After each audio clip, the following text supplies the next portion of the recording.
सारे रास्ते बंद हो गए हैं, तो कैसे अपने उस बात को चुने। एलिजिबिलिटी क्राइटेरिया में ही नहीं आता है, तो कभी कभी जो ऐसे वाले रिजेक्शंस होते हैं वो बहुत हर्ट करते हैं। जब कोई रिजेक्शन आता है ना तो हर्ट टॉप होते हैं।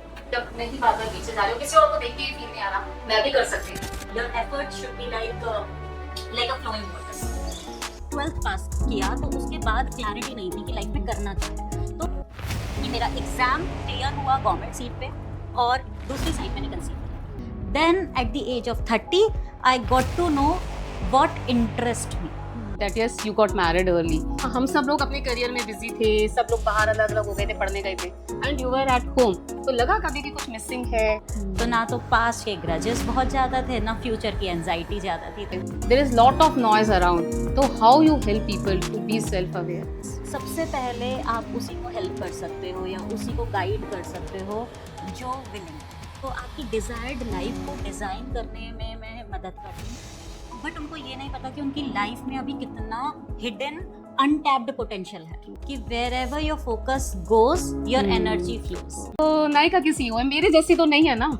Like she is not a housewife की जो सुबह शाम खाना भी बना रही है, तो वो कैसे करे? बट मेरठ में बैठ के अगर मुझे करना है तो मेरे नेबर्स मुझे जज करेंगे। ऑल इन आवर माइंड ना, जजमेंट भी तो हमारे माइंड से ही आ रहा है ना। तो पहले हमें अपनी माइंड की प्रोग्रामिंग पे ही काम करना पड़ेगा। तो वो जो विद इन रेजिस्टेंस है, वो विद इन रेजिस्टेंस आता है, दिस इज फॉर श्योर। वो मेरे साथ भी आता है, तो वो सुधा मूर्ति के साथ भी आता होगा, वो इंदिरा नूई के साथ भी आता होगा, आपके साथ भी आता होगा, और यहाँ जितने भी लोग सुन रहे हैं सबके साथ वो रेजिस्टेंस आता है। तो but one piece of advice that you want कि you the viewers will take from you?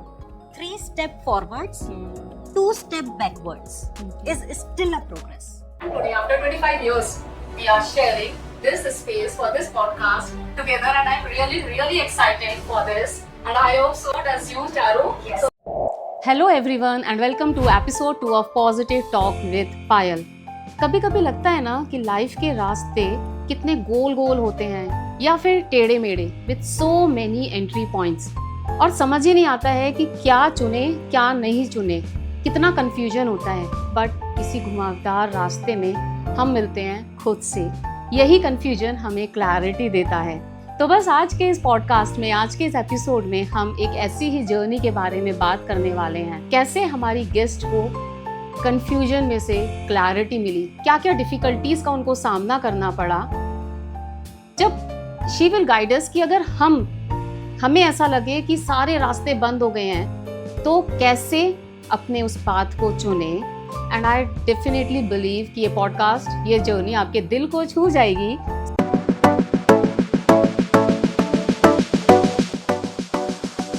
So let's welcome our today's guest, Dr. Charu Bansal. She has done so many things in her life, from pursuing Master in Economics to preparing for bank PO exams, working in MNC to doing B.Ed and doctorate later on, and now she's guiding others as a life coach. But मेरे लिए जो इनकी पहचान सबसे खास है वो है that she is my childhood, my school friend, and we have shared so many things together. अपने सपने, अपने secrets, अपने tears. Sometimes a little space on stage for some dance shows, and today after 25 years we are sharing this space for this podcast together, and I'm really excited for this, and I hope so does you, Charu. Yes. So heartiest welcome, Charu, to the show. Thank you so much Payal. और मुझे खुद इतना अच्छा लग रहा है कि हम 25 साल बाद मिल रहे हैं और कितना प्रोडक्टिव काम के लिए हम साथ में हैं, और we both are working on the same lines कि हम लोगों को इंस्पायर कर रहे हैं through our confusion Yes, to clarity. So we'll start with this कि आपने इतनी सारी चीज़ें करी हैं, and I will just want to tell audience कि yes, अभी हम लोग आप करके बात करेंगे. That will sound so formal, but we are not so formal in our real life. But this is going to be a bit fun for you too, right?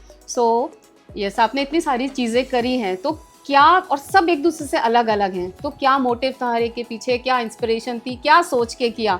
कभी economics, कभी बैंक के लिए प्रिपरेशन, तो we just want to know about everything. तो पहले सबसे पहले तो मैं यही मेंशन करना चाहूँगी कि जब मैंने 12th पास किया तो उसके बाद क्लैरिटी नहीं थी कि लाइफ में करना क्या है। तो जैसे जैसे सब कर रहे थे वैसे वैसे हम भी घुस गए कि ठीक है हमें बीकॉम ऑनर्स करनी है। और उसी दौरान मेरी शादी हो गई। और शादी के बाद भी एक सिर्फ इनसाइट बहुत क्लियर थी कि कुछ ना कुछ तो करना है, बट वो कुछ ना कुछ क्या है वो रिवील नहीं हुआ था तब तक। तो जो चीज़ एकदम से अपॉर्चुनिटी कोई आई तो बस उसको छोड़ा नहीं। तो किसी ने कहा कि इकोनॉमिक्स में बहुत ट्रेंडी है एज अ सब्जेक्ट, तो आप इसमें कुछ करो, इसमें कुछ आपका हो जाएगा। तो मैंने मास्टर्स कर लिया। बट सिर्फ एक चीज़ मेरे दिमाग में बहुत क्लियर थी कि कोई भी चीज़ मैं कर रही हूँ तो उसमें कोई लाइक इसको अगर अपने वर्ड्स में बोलूँ, कोई भी चीज़ अगर जब मैं करती हूँ तो उसको अपना 100% एफर्ट ज़रूर देती हूँ। वो आगे चल के मुझे क्या रिजल्ट देगा वो मुझे अभी भी क्लियर नहीं होगा, बट इतना पता है कि मैं कुछ कर रही हूँ तो मैं उसको परफेक्टली करती हूँ। तो बस इतना ही किया मैंने। और यस वही कि हर चीज के पीछे कि क्या क्या सोच के किया। ठीक है, इकोनॉमिक्स ट्रेंडी था, फिर वो किया, इकोनॉमिक्स ट्रेंडी था।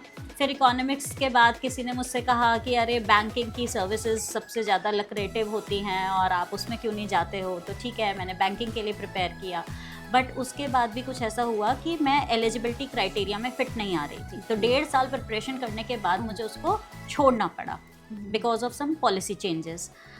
अब नेक्स्ट व्हाट, किसी ने मुझसे कहा कि बीएड में ट्राई करो, बीएड क्यों नहीं करती हो। बाय दैट टाइम मेरी एक मल्टीनेशनल कंपनी में जॉब लग गई थी और मैं उसको भी बहुत अच्छे से इंजॉय कर रही थी। मेन मकसद ये था, मैं जो करती थी 100% करती थी और इंजॉय करके करती थी। तो आगे फ्यूचर में क्या होगा वो उसका बहुत ज़्यादा मेरे को प्रेशर नहीं था। तो बस वहाँ पे उधर जॉब कर रही थी। किसी ने कहा बीएड का एंट्रेंस एग्ज़ाम दे दो, वो दे दिया। अब फाइनली जो मेरी ट्रेजेक्ट्री बनी वो ये बनी कि मेरा एग्ज़ाम क्लियर हुआ गवर्नमेंट सीट पे और दूसरी साइड मैंने कंसीव किया। तो दोनों जगह साइमल्टेनियसली आई कि एक जगह मुझे कॉलेज में एडमिशन मिल रहा है गवर्नमेंट सीट पे, जिसमें मुझे नहीं पता था कि वो इतना बहुत बड़ा अचीवमेंट मैंने कर लिया। लेकिन जब मैं औरों को सुनती थी, अच्छा आपका ऐसे हो गया, आपको तो ज़रूर ज्वाइन करना चाहिए। एंड फाइनली बच्चा मेरा छोटा था और मैंने स्मार्ट प्ले किया कि 1 साल में बच्चा बड़ा होगा, तब तक कोई बात नहीं, एक प्रोफेशनल डिग्री हाथ में आ जाएगी। तो मैंने 1 साल के लिए वो बीएड किया था। लेकिन मुझे वहाँ से नहीं पता था कि मेरी जो लाइफ का ना टर्निंग पॉइंट यही बनेगा, क्योंकि पहली बार मैंने एजुकेशनल साइकोलॉजी पढ़ा, फिलॉसफी पढ़ा और मुझे लगा ये है वो चीज़ जो शायद मुझे आत्मा से समझ में आती है। By my heart, by soul, I could able to understand and relate everything. तो वहाँ से मेरी जर्नी स्टार्ट हुई है साइकोलॉजी में, फिलॉसफी में, and then there is no looking back. Then at the age of 30 I got to know what interest me. Wow. So like you said कि when you got that B.Ed की seat and you had child in your hand, and I know that yes you got married early. तो जिस time पे तुम्हारी शादी हुई mostly you were busy there, ज़्यादा time वहीं पर ही जाता था, though you were doing other things also. लेकिन फिर कभी ऐसे फील हुआ, हम सब लोग अपने करियर में बिजी थे, सब लोग बाहर अलग अलग हो गए थे, पढ़ने गए थे, and you were at home, तो लगा कभी कि कुछ मिसिंग है या मतलब कुछ तो है गैप जो मैं मिस कर रही हूँ शादी होने के बाद, या फिर you were just enjoying that phase also, as you said that you give 100% to what you do? I think from my childhood only I am a very happy child. तो that I can vouch on you, whatever I say. Happiness के लिए मुझे कभी chase नहीं करना पड़ा, वो automatically थी। तो चाहे मैं लाइफ के उस वाले फेज में थी जहाँ मेरी सारी फ्रेंड्स के करियर ब्लूम कर रहे थे, वो अपनी लाइफ को बहुत अच्छी तरह जी रही थी, और मैं एक कहते ना एक ही अपने फेज में थी जहाँ पे मुझे बच्चे को भी संभालना है और अपने करियर के लिए कुछ तो करना है। वो कुछ तब भी रिवील बहुत ज़्यादा नहीं हुआ था। तो वहीं से बस मैं इतना कहना चाहूँगी कि ऐसा कभी हुआ नहीं, बिकॉज उसके 2 रीज़न थे। एक तो जो मुझे फैमिली मिली वो बहुत सपोर्टिव रही, तो वहाँ से कभी मुझे ऐसा नहीं लगा, और दूसरा ये था कि मैं उस प्रेजेंट मोमेंट को जीती थी। तो ना तो पास्ट के ग्रजेस बहुत ज़्यादा थे, ना फ्यूचर की एंजाइटी ज़्यादा थी। तो I just used to enjoy my present, that's it. और अभी now you are into this life coaching. हाँ। तो लाइफ कोचिंग में क्या क्या चीज़ पे आपका फोकस है, क्या क्या कर रहे हो? लाइफ कोचिंग की जो मेरी जर्नी है मैं उसको भी थोड़ा सा मेंशन करना चाहूँगी पायल। तो ये बीएड करते करते वो एमएड में मैं एंटर करी, मैंने यूजीसी नेट क्लियर किया, और वहाँ से मेरी जो एंट्री हुई वो पीएचडी में हुई, और पीएचडी मैंने करी लाइफ स्किल्स पर। तो जब मैं लाइफ स्किल्स पे उस टाइम मेरी रिसर्च चल रही थी, उसी दौरान कोविड आया, और उसी दौरान कुछ ऐसी अवेकनिंग अंदर से हुई कि ये सारा जो ज्ञान है हम बहुत सारी थीसिस में बना के तो रख देंगे, लाइब्रेरी में सजाने के लिए बहुत अच्छा है, लेकिन ग्राउंड लेवल पे काम कौन करेगा।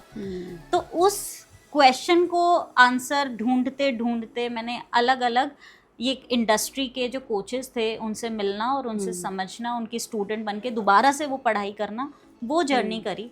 और now I am into something जिसमें मुझे समझ में आ गया कि मेरी लाइफ का मिशन यही है कि मुझे अपने एजुकेशन सिस्टम के 3 पिलर्स को स्ट्रॉन्ग करना है, टीचर, पेरेंट्स एंड स्टूडेंट्स।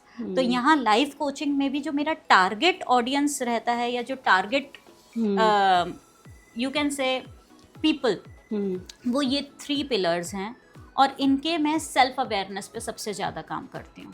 तो लाइफ स्किल में अगर आप देखोगे 10 लाइफ स्किल्स WHO ने दी, उसमें से सबसे अम्ब्रेला 1 इज सेल्फ अवेयरनेस। वो होगी तो बाकी सब धीरे धीरे आ जाएंगी। लाइफ कोचिंग में भी मुझे ऐसा लगता है अगर इंसान को अपने बारे में जानकारी होना शुरू हो जाए, उसके माइंड कैसे काम करता है, उसके इमोशंस कहाँ से आते हैं, वो क्या फील करता है, वो जो भी फील करता है वो क्यों फील करता है, तो वहाँ से चीज़ें अपने आप ओपन होने लगती हैं। तो self awareness is something which I can say is the my की हथियार जिसको मैं चलाती हूँ।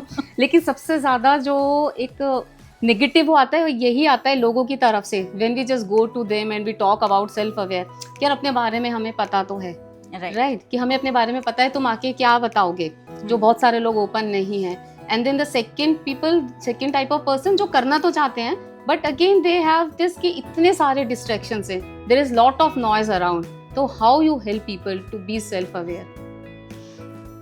सबसे पहले आप उसी को हेल्प कर सकते हो या उसी को गाइड कर सकते हो जो विलिंग हो। तो पहला तो मेरा फोकस यही रहता है कि if you are not right now ready और willing to do anything to change in your life, तो okay, I can't do anything, ठीक है ना। और अगर आप विलिंग हो, आपको भी ये लगता है कि मुझे मेरी लाइफ में कुछ तो चेंज चाहिए, चाहे वो आपके रिलेशनशिप में हो, करियर में हो, हेल्थ में हो, तब I am there for you and I can like कहते ना hand hold you to take you to the destination where you want to go। तो आपकी desired life को डिज़ाइन करने में मैं मदद करती हूँ। कंडीशन यही है, willingness आपकी। प्रोग्राम कि क्या है, कैसे आप करते हो, so that it will help audience to know, because if they also want to कि ठीक है, बहुत we want to be self aware, लेकिन कहाँ से स्टार्ट करना चाहिए, कैसे करना चाहिए। There are lot of people also in this field, but then finding the right people again is also very difficult। तो क्या चीज़ ध्यान रखें, कैसे करें, क्या जर्नी होनी चाहिए? सबसे पहले तो मैंने जैसे बोला कि एक अवेयरनेस कि मुझे कुछ बदलाव चाहिए, मुझे कुछ बदलना है। कुछ विमेन मुझे आज भी, जैसे आपने बताया कि आज भी ऐसा लगता है कि अगर हम उनसे जाके बात करें तो उनको लगता है बदलना क्या है, सब कुछ सही तो चल रहा है, 1-1.5 घंटा स्क्रॉल कर लेते हैं, 2-3 घंटे टीवी देख लेते हैं, खाना बना लेते हैं, हो गया। बट उनको ये नहीं पता कि उनकी लाइफ में अभी कितना हिडन अनटैप्ड पोटेंशियल है, वो कितना कुछ कर सकती है। तो अगर विलिंगनेस थोड़ी सी भी आती है तो हमारा जो हैंड होल्डिंग का तरीका होता है, इसमें भी 2 मोड्स आ जाते हैं पायल। एक होता है जब आप मेरे पास आते हो when you are actually very much into suffering, you are having the problem of anxiety, stress, depression, आपको पता है कि आप किसी ना किसी चीज़ में कोई नेगेटिव लूप में आप फंसे हुए हो, तब आप मेरे पास आते हो। तो उस टाइम पे मेरे पास आपको 1-to-1 काउंसिल करने का या कोचिंग करने का प्लेटफॉर्म है, जहाँ पे अकॉर्डिंग टू योर सिचुएशन आपके सेशंस डिज़ाइन होंगे, आपको प्रॉपर बताया जाएगा, आपको इतने सेशन लगेंगे इस पर्टिकुलर प्रॉब्लम से निकलने के लिए। दूसरा चैनल ये है कि सफरिंग कुछ नहीं है, कोई सफरिंग नहीं है आपकी लाइफ में, your life is at ease, but still you want to just take your life to some one step ahead, maybe yes you want to do something। तो उसके लिए मैंने अभी रिसेंट में ही एक प्लेटफॉर्म तैयार करा है, and it's specially for women. एक वर्कशॉप मैंने कंडक्ट करी थी जिसका नाम था शक्ति, और ये हमने नवदुर्गा जो नवरात्रे होते हैं, नवरात्रे के आसपास करी थी। तो Okay. उस टाइम पे मेरा जो एक मोटिव था पायल, वो यही था कि हमारी जो इतनी सारी शक्तियाँ अनटैप्ड हैं, सामने वाले को पता तो होनी चाहिए इतनी सारी शक्तियाँ हैं हमारे अंदर। तो अगर पता चल जाए ना पायल, तो it could be like some different life we can live. और उस वर्कशॉप से चीज़ें आगे खुली कि वहाँ से फिर विमेन को लगा कि अरे ये चीज़ तो हमें पता ही नहीं थी, आज तक हमें कभी किसी ने बताया ही नहीं, और अब एट दिस एज हमें ये सारी चीज़ें पता चल रही हैं। तब और ज़्यादा मेरा कहते हैं ना मोटिवेशन और ज़्यादा स्ट्रांग हुआ कि नहीं, इसी फील्ड में और कुछ करना है, इन लोगों को और देना है। And then I designed a proper program for 6 months, जहाँ पे अब we are like coming together for every week and doing certain activities, और बहुत अपने आप को ग्रूम और ब्लूम करने की कोशिश कर रहे हैं। And it is known as Shakti Sister Circle. So we are all sisters here, and we are just trying to. So this program is just for sisters or like for brothers also if they want to come? Not right now for brothers. Okay. Brothers के लिए अभी 1-to-1 ही है। तो अभी ये सिर्फ बहनों के लिए, हमारे सिस्टर्स के लिए, नो भाई अलाउड। ग्रेट। ओके, तो अभी एज यू सेड कि हमने भी बोला कि 30s में आप जाके तुमको पता चला कि क्या करना है, and then similarly there are many women, उनको पता नहीं होता क्या करना है, या फिर एक होता है जब हम कॉलेज टाइम में थे तो लगता है बहुत सारी चीज़ें करनी है, but maybe due to early marriage या sometimes due to other responsibilities हम उसको कर नहीं पाते। और जब करने के लिए लगता है अब करें तो फील आता है कि यार अब तो टाइम ही नहीं है। तो is it something like that कि कोई में 30s में है, 40s में है, तो एज की वजह से रुके कुछ भी स्टार्ट करने के लिए, या उनको कैसे तो इंस्पायर करें? बहुत सारी बार ये भी होता है कि they feel like, but again एक जजमेंट आ जाता है कि लोग जज करेंगे, अब सब कुछ तो अच्छा चल रहा है, as you said reel scroll करो, 2 घंटा टीवी देखो, इधर उधर गप्पे मारो, हो गया, क्या जरूरत पड़ रही है ये सब कुछ करने की? बट अंदर से कुछ रहता है कि करना है, बट वो पुश चाहिए होता है। तो how they can push themselves और how to like convince them कि लेट कुछ नहीं होता है आज की डेट में? मैंने एक लाइन को बहुत अच्छे से फॉलो करती हूँ और चाहती हूँ कि सब लोग उसको फॉलो करें कि wherever your focus goes your energy flows. तो जहाँ भी आपका फोकस जाएगा, तो जब आप इस चीज़ पे फोकस करोगे ना कि अब तो बहुत लेट हो गया, नाउ तो I am at 30, I am तो एट 40, अब मेरा कुछ नहीं हो सकता, मेरा अब क्या होगा, मुझे क्या कुछ करना है, तो आपका सारा केंद्र अटेंशन का वहीं रहेगा और आपका जूम आउट करके वही सारे एग्जाम्पल्स दिखेंगे कि देखो कोई कुछ नहीं कर रहा, तो हम भी बिल्कुल सही कर रहे हैं। लेकिन जिस दिन आपने इस चीज़ पे फोकस कर लिया कि let me check are there any women around जिन्होंने अपना करियर 50s में स्टार्ट करा हो, आप गूगल ही करके देख लेना, आपको इतना सारा लिस्ट मिल जाएगा। तो सुधा मूर्ति को आप ले लो, ये नायका की जो CEO, लेकिन हम जब इन लोगों की बात करते हैं ना चारू, तो क्या हो जाता है, अरे वो तो सुधा मूर्ति है, वो तो नायका की CEO है, मेरे जैसी तो नहीं है ना। Like she is not a housewife की जो सुबह शाम खाना भी बना रही है, तो वो कैसे करे उसको अपने ठीक है बच्चे बाहर चले गए हैं, लेकिन उन लोगों को जज करने के लिए कोई नहीं है, उनका सर्कल अलग है। बट मेरठ में बैठ के अगर मुझे करना है तो मेरे नेबर्स मुझे जज करेंगे, उन लोगों को कैसे? तो it's all in our mind ना, जजमेंट भी तो हमारे माइंड से ही आ रहा है ना, तो पहले हमें अपनी माइंड की प्रोग्रामिंग पे ही काम करना पड़ेगा। तो इसीलिए शायद आपको वो एक पॉजिटिव सर्कल में रहना है। एक बहुत अच्छी लाइन है, जैसी संगत वैसी रंगत। तो अगर आपकी संगत, आप किसी ऐसी संगत के साथ जुड़ जाओ जहाँ पे इस तरीके की बातें हो रही हों, जहाँ पे अवेयरनेस की बातें हो रही हों, माइंड प्रोग्रामिंग की बातें हो रहे हैं, अपने इमोशंस को कैसे हील करते हैं ये बातें हो रही हों, तो डेफिनेटली आपका जो वो हीलिंग पार्ट है वो जैसे ही हील होगा, आपका जजमेंट अपने लिए या आपका क्रिटिसिज्म अपने लिए डाउन हो जाएगा। और जब वो डाउन होगा, that would be the right time you can jump in into anything which you like और व्हिच इंटरेस्ट यू। वो कुछ भी हो सकता है। वो आप देखो ना, आज छोटे छोटे शहरों में ही जो विमेन को अचार डालना पसंद है या बेकिंग करना पसंद है, वो आज कितना बड़ा काम कर रही हैं। स्टार्ट तो उन्होंने एक स्टेप से ही किया था, बूंद बूंद से घड़ा भरता है ना, तो वो एक बूंद ही है।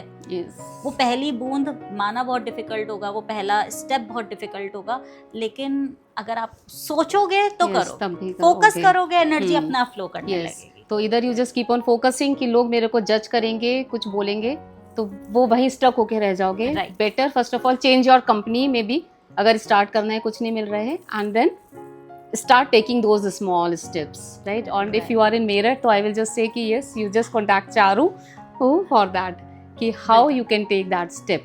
So now again we come to you.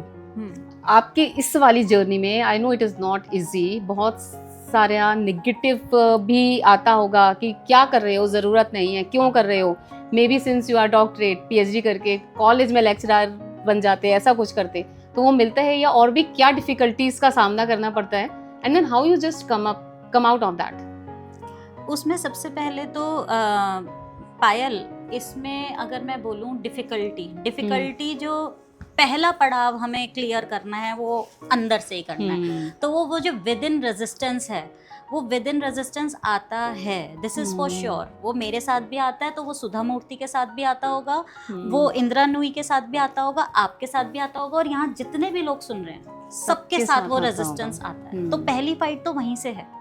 अगर वो एक रेजिस्टेंस को मैंने क्लियर कर लिया, क्योंकि एक पॉइंट पे मुझे अपॉइंटमेंट लेटर मिला एक प्राइवेट यूनिवर्सिटी से कि आपको ये ज्वाइन करना है, दूसरी जगह मैं बोल रही हूँ नहीं, मुझे तो अभी ये लाइफ कोचिंग इंडस्ट्री में एंटर करने के लिए अभी और पढ़ना है, सर्टिफिकेशंस और हासिल करने हैं। दैट टाइम जो आसपास के लोग थे, मतलब मेरे इमीडिएट फैमिली मेंबर्स ऑल्सो, उन्होंने भी ऐसा सोचा कि यार ये लड़की तो पागल हो गई ये हो सकता है पढ़ पढ़ के पागल हो गई हो तो बट वही कि सबसे पहले अगर अपना रेजिस्टेंस क्लियर कर लिया, तो मैंने सिर्फ एक ही चीज़ सोची कि ट्राई करने में क्या जाता है चारू, 1 साल 2 साल इस इंडस्ट्री में एंटर तो करके देख, क्योंकि तुझे सारे क्वेश्चंस का आंसर यहाँ पे मिल रहा है, तेरे चाइल्डहुड ट्रॉमास का भी आंसर यहाँ पर है, तेरे अडल्टहुड में जो इमोशनल कहते हैं ना अनहील्ड फीलिंग्स या इमोशंस थे, उसका भी आंसर यहाँ पर है, जो तेरी थीसिस है उसका भी आंसर यहाँ पे, तो तुझे ट्राई तो करना ही पड़ेगा।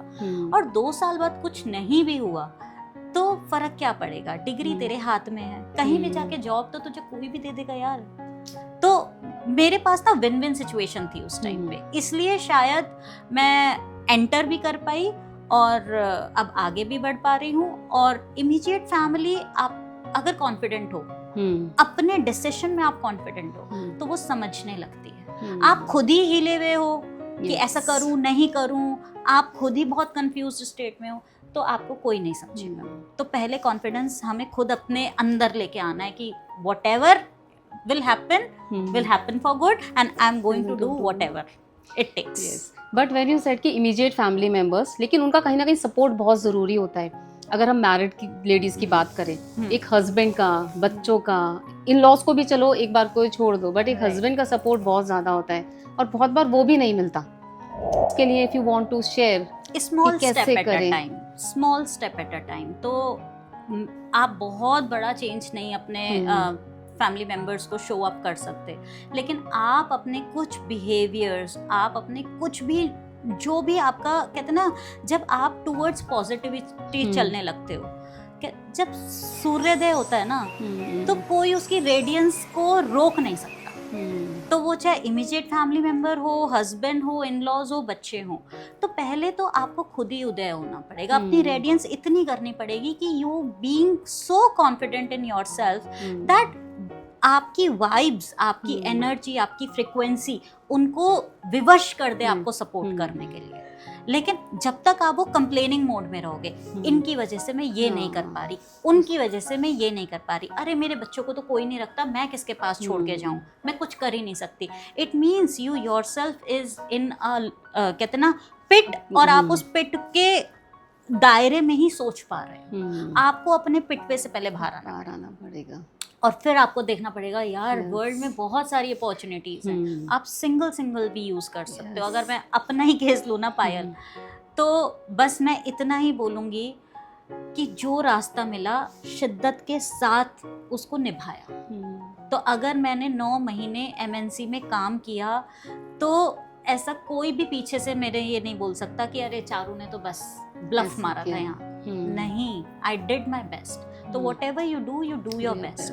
तो if you are with your husband and you are just preparing a tea for him, कहते ना अपना हार्ट एंड सोल निकाल के रख दो उस टी में, ऐसा कैसे नहीं होगा कि वो आपको सपोर्ट नहीं करेगा। और इस पे ना मुझे याद आता है, एक बार मैंने कोई कॉन्फ्रेंस अटेंड की थी, at that time I was also again into MNC job, तो वहाँ कोई चीफ गेस्ट थे and then that lady, I just don't remember any detail about her, but एक जो लाइन दिल को छू गई थी वो वही थी कि बहुत सारी बार हम सोचते हैं आके कोई हमें बोले तुम उठो और वो करो, क्यों करो, टिल द टाइम कोई तुम्हें नहीं रोक रहा तब तक, जब कोई रोकेगा तब तो तुम उससे फाइट करोगे। बहुत बार तो जो लेडीज होती है वो इसीलिए बाहर नहीं निकलती कि हमको किसी ने बोला नहीं, कोई नहीं रोक रहा उसको भी as a yes low. Like that was around 15-20 years back जब मैंने ये लाइन सुनी थी। तो उस टाइम पे तो क्योंकि रोकने वाले बहुत होते हैं तो उन्होंने कोई तुम्हें रोक नहीं रहा तो इसका मतलब निकलो, करो जो तुम्हें करना है करो। So there is potential. अगर हम खुद ही वहाँ सोचते रहेंगे क्या नहीं कर सकते हैं, सब कोई है नहीं बच्चों को देखने वाला, तो definitely we are limiting ourselves, we are limiting our belief. एक मैंने कहीं पढ़ा था, मुझे एग्जैक्टली याद नहीं कहाँ पढ़ा था, तो वो भी मैं शेयर करना चाहूँगी। जैसे कार में होता है ना ABC, तो B is brake, Yes. C is clutch and A is Accelerator. Accelerator. हमारी लाइफ में भी ABC फॉर्मूला ही है। तो A is awareness, C is complain and B is blame. तो अगर आप ब्लेम करते रहोगे आपने गाड़ी में ब्रेक लगा रखे हैं नहीं चलेगी, और अगर आप कंप्लेन करते रहोगे तो मे बी आप कितना ही उसमें आगे पीछे 1 2 3 करते रहो, still you couldn't able to move. Accelerator से आप आगे जा सकते हो, तो अवेयरनेस से आप आगे जा सकते हो। तो ABC formula is there. Wonderful. That I really like that. This ABC. क्योंकि बहुत सारे सुने हैं, but I have not ever gone through this. So Charu, as you mentioned, in between you prepared for bank PO exams also, but आप eligibility criteria से बाहर हो गए. It was not that you appeared for exams and then you were rejected, you were not selected. वो eligibility criteria में ही नहीं आ पाए. तो कभी कभी जो ऐसे वाले rejections होते हैं वो बहुत हर्ट करते हैं कि यार मेरी तो कोई गलती भी नहीं थी, मैंने पूरा प्रिपेयर किया, सब कुछ किया, स्टिल नहीं आ पाए। तो eight that time I have seen many people, वो फिर सब कुछ छोड़ देते हैं कि क्या फायदा मेहनत करने का जब कुछ नहीं आएगा। तो कैसे इन रिजेक्शंस को फेस करें, how to come out of that इतना negative feeling? Initially as a human being Payal, जब कोई रिजेक्शन आता है ना तो हर्ट तो आप होते हो, लेकिन डिपेंड अब ये करता है उस हर्ट तक कितने टाइम तक आपको रहना है। 1 साल, 6 महीने, 6 दिन, 6 घंटे, कितना रहना है। तो मेरे को जो शायद अपनी दादी या नानी के या पापा के शब्द हमेशा ना कानों में गूंजते थे।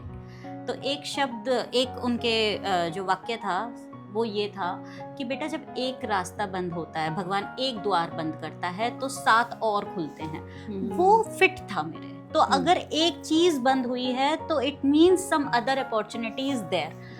पॉइंट ये है कि मैं अपना जो खो गया, छूट गया, उसके लिए रोती रहूं या अब आगे कुछ देखूं। तो आई एम ऑलवेज लाइक आगे देखना। दूसरा कि फल की चिंता करी नहीं, तो जब फल की चिंता ही नहीं करी तो वो बहुत चिंता मेरे ऊपर कभी हावी हुई नहीं, या वो रिजेक्शन मेरे ऊपर कभी भी हावी नहीं हुआ। अगर मैं आपको बताऊं तो जब मैंने UGC का एग्ज़ाम दिया था, मैंने 3 बार फेल हुई मैं, और 3 बार फेल होने के बाद शायद ही कोई ऐसा होता होगा जो बहुत लो लाइफ स्टेट में नहीं जाता होगा। मैं गई, मैंने कभी इस चीज़ को नहीं डिनाई करूँगी, I am human being. But एक चीज़ हमेशा ध्यान थी कि मुझे यहाँ पे इस लो लाइफ में कितने दिन तक रहना है। अगर हमारे घर में किसी की डेथ भी हो जाती है तो 13वें दिन हम वाइंड अप कर देते हैं। तो दुख का ना एक अपना फेज बना लेना चाहिए कि दुख तो आएगा, हर्ट्स भी आएंगे, फेलियर्स भी आएंगे, बट कितने टाइम फ्रेम तक आपको उसको अपने साथ रखना है, और उसके बाद just release it and move ahead. तो यही है मेरा। तो बट एज यू सेड कि ठीक है एक टाइम फ्रेम बनाया या हम करते हैं कि ठीक है, एज यू सेड कि कहीं डेथ होती है तो 13 डे तक रहता है, बट कभी कभी बार बार लौट के हम वापस उस फेज़ में चले जाते हैं। कहीं कुछ ऐसा हुआ, अभी अगर हम बैंक PO वाले एग्जाम से देखें कि मैं कुछ करना चाहती थी, ठीक है मैं नहीं कर पाई ड्यू टू एनी रीज़न, अभी मैंने आज कुछ और कर लिया, बट एक वो मैं करना तो चाहती थी ना, और वो मुझे भी कोई और भी करता हुआ दिख रहा है, तो बार बार आता है मैंने भी मेहनत की थी, शायद मैं उससे भी अच्छा कर रही होती, मैं नहीं कर पाई। तो वो कभी कभी ना ऐसे वो अंदर रह जाता है, and sometimes it leads to depression also for many people. तो how to deal all this kind of things कि आप नहीं बार बार पीछे जा रहे हो, किसी और को देख के फील नहीं आ रहा मैं भी कर सकती थी, आप पास्ट की थिंग से निकल के प्रेजेंट में रहो, ठीक है फील भी आ रहा है, but not let you affect by that.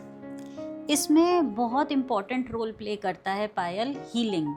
हमारे कुछ इमोशंस ऐसे होते हैं जो अंदर बॉडी में स्टक रह जाते हैं, और जब हर्ट है, ग्रीफ है, सैडनेस है, किसी चीज की शेम है या रिग्रेट, जैसे कि मैं कर सकती थी, मैं नहीं वहां तक पहुंची, ये स्टक रह गए हमारे माइंड में भी और हमारी बॉडी में भी।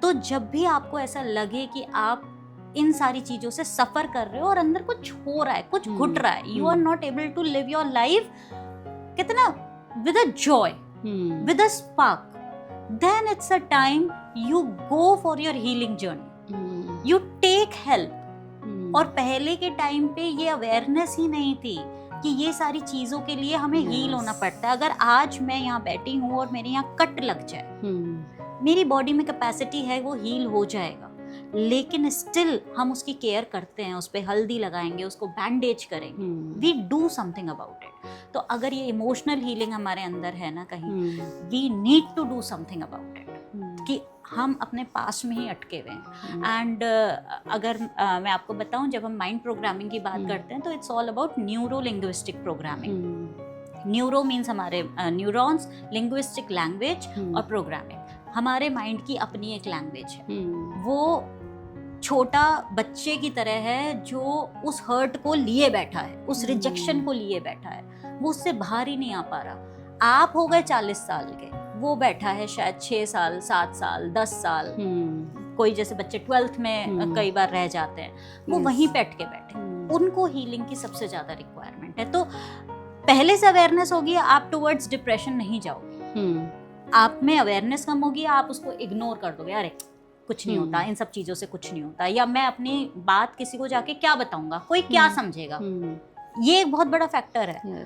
हमें हमेशा यही लगता है मेरी लाइफ ना यूनिक है, my life is so unique कि मैं किसी को भी समझाऊंगा, किसी को नहीं समझ में आएगा, और सारा दुख बस मैंने ही झेला है, किसी और को पता ही नहीं वो क्या दुख क्या होता है, कि दुख क्या होता है।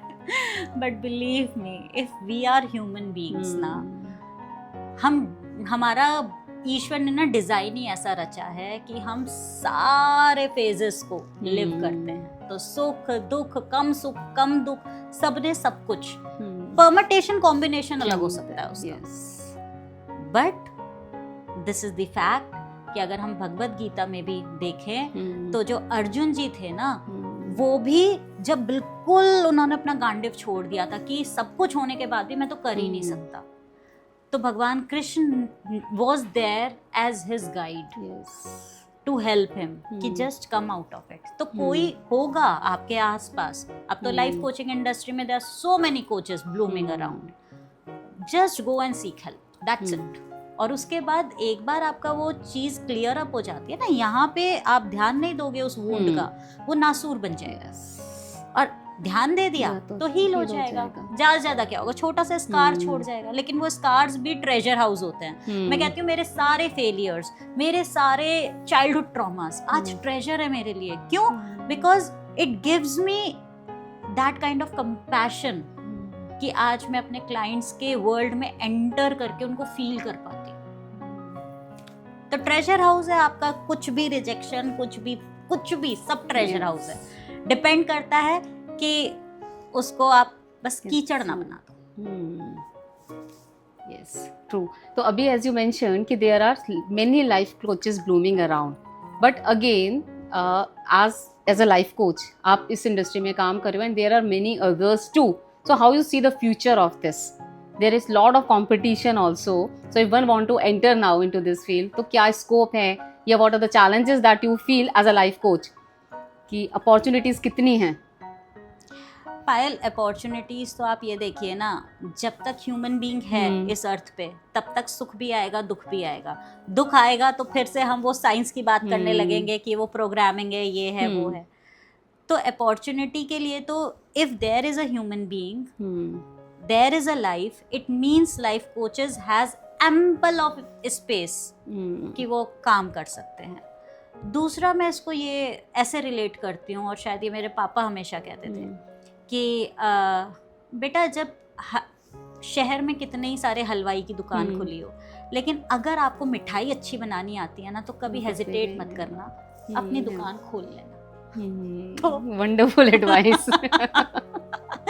क्योंकि मीठा सबको पसंद है। यस, सुख दुख चलते रहेंगे। इनफैक्ट जितना ज़्यादा हम लोग टेक्नोलॉजी की तरफ बढ़ रहे हैं, जितने एडवांस हो रहे हैं, ऐसा लगता है कि फीलिंग्स के बारे में हमने खुद ने तो सोचना छोड़ दिया है। मतलब कहीं ना कहीं कोई चाहिए जो हमारे को समझ सके, हमसे बात कर सके और हमें गाइड कर सके। So now moving towards the end, I just want की one piece of advice which you, though the whole podcast was full of advices, wonderful things from you, but one piece of advice that you want कि viewers will take from you. ये तो करना ही है, ये करो, life मतलब set रहेगी। This is your मंत्रा, चारू का मंत्रा। राइट।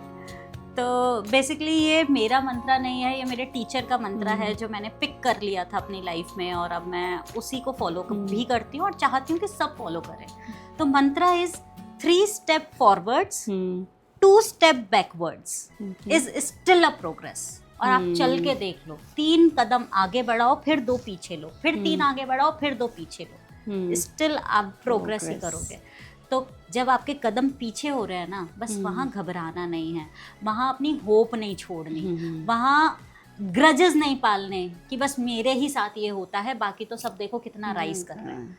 तो कोई बात नहीं, 2 स्टेप पीछे आ गए, फिर दोबारा से एफर्ट करके 3 बार आगे जाओ, हो जाएगा।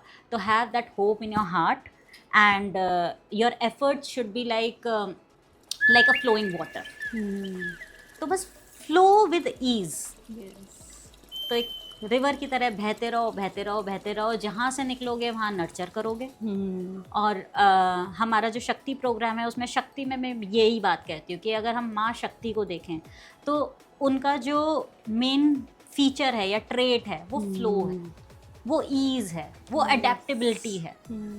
तो अगर हमें अडेप्ट होना आ गया ना पायल, अडेप्ट होना आ गया, life becomes easy. Yes. We as human beings are the most adaptable species. True. तो why we are getting stuck? और अगर पानी स्टक हो जाता है, पॉन्ड में पानी स्टक हो जाता है तो क्या होता है? वो कीचड़ बन जाता है, वो जम जाएगा, एल्गी पड़ जाएगी, है ना? तो वहाँ सड़ान आनी शुरू हो जाती है। तो स्टक मत हो, थोड़ा थोड़ा चलते रहो, 1 step, थोड़ा थोड़ा कुछ तो होगा।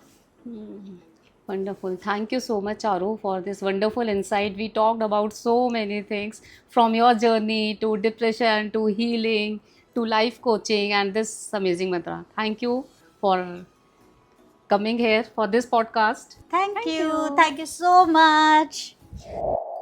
So friends, ये थी एक कहानी जहाँ confusion था तो साथ में थी एक clarity भी। और अगर आपको अपना पैशन फॉलो करना है, आपको अपना पैशन ढूंढना है, तो उसके लिए कभी लेट नहीं होता। You have to just keep on moving ahead, keep that step, clarity once when you take any action.